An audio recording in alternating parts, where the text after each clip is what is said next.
गासै आसामावनो गोदानै रेशन कार्ड होनाय जादों जायफ्रा रेशन कार्ड मोनाखैमोन ओमफ्राय रांखान्थियारि भाबै जितु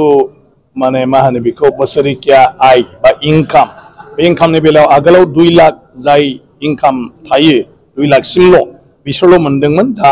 5 लाखसिम होबाय माने 5 लाखनिफ्राय जाय खम मोनो माने इनकाम खालामो बिसोरनो गासैबो रेशन कार्ड मोनगोन आरो बे रेशन कार्ड गोनां मानसिफ्रा गासैबो बे माने मा होनो गभर्नमेन्टनि जोंनि नोगोरारिफोरखौ सहाय खालामनाय स्किमफोर दं आसनिफोर दं बेखौ मोननो हागोन आयुष्मान भारत माइरं मोननाय न'बां मोननाय अरुणोदय मोननाय बेफोरबायदि आसनिखौबो मोननो हागोन ओंखायनो दिनैनि जितु जोंनि हाबाफारि बेवहाय फ्राय माने 800 माने नखरा गोदानै रेशन कार्ड मोनदों आरो दिनै उदालगुरि जिल्ला हिसाबै जोंहा गासै गोदान आरो गोजाम 88 जौखोन्दो फ्राय 87 माने दशमिक माने 70 माने सुबुङानो दिनैहाय माने रेशन कार्डखौ मोनबाय आरोखि दा बेराफारसेथिं मोजां जे जों उदालगुरियाव सरकारनि सहायखौ मोनगोन आसनिखौ मोनगोन गासै सुबुं सानखोनि 88 जौखोन्दोआनो नाथाय बेराफारसेथिं बेफोर गासिबो जिहेतु स्किमानो माने रांखान्थियारि भाबै लोरबां नखरनिसो लोरबां सुबुंनिसो जायहा बारा इनकाम गैया जायखौ जों बिपिएल होननो नागिरो बिलो पभार्टी लाइन बे सुबुंनिसो ओंखायनो बे जितु मोनसे माने मा होनो बिदिखौ सिन नुजादों माने सावगारि नुजादों जे उदालगुरियाव 88 जौखोन्दोआनो रेशन कार्ड हल्डार्स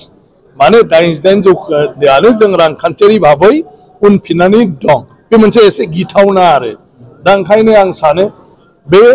सरकारनि अनसुंथाइ रेशन कार्डनि गेजेरजों मोनोब्ला बेखिनि मानसिया रांखान्थियारि भाबै एसेब्लाबो दावगानो हागोन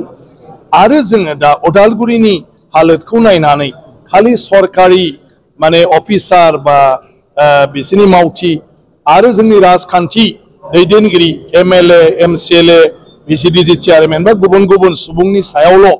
जोङो सोनारा जासे समाज हिसाबैनो जों मोनसे सांग्रांथि लाबोनानै रांखान्थियारि भाबै जों गावनि जायगायाव थानानै गावनि न'आव थानानैनो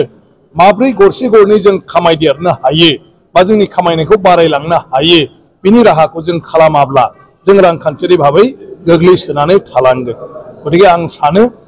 बे रेशन कार्डनि उनाव निश्चय बे बाथ्राफ्रा फैगोन जे उदालगुरियाव मानि थाखाय एसेबां जौखोन्दो दिनैहाय माने रांखान्थियारि भाबै गोग्लैनानै थाखो जाय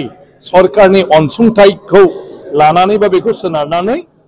जिउखौ खुंनांगौ